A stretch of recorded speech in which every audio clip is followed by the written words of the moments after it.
Investors, let's take a look at Oracle stock. This is something everybody is thinking. Should you buy Oracle stock? Spend 2 minutes with me, get the levels before you make your decision.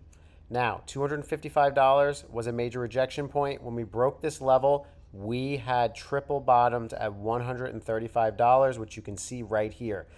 Bounce back up 80% right to rejection level at $250 per share, only to sell off down to $135 again.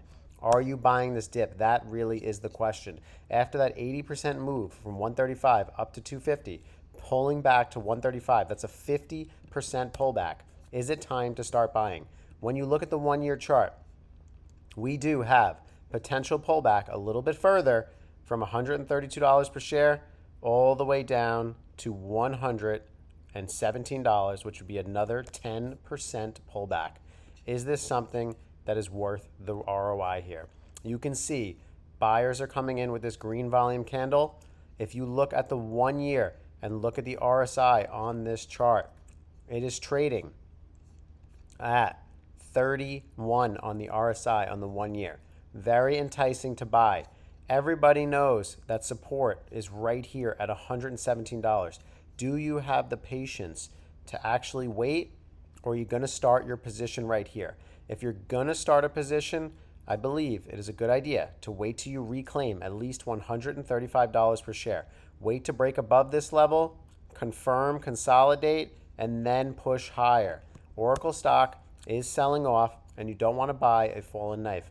If you tried to time this from $250 all the way down to $205, all the way down to $175 where you had previous support, you are holding the bag.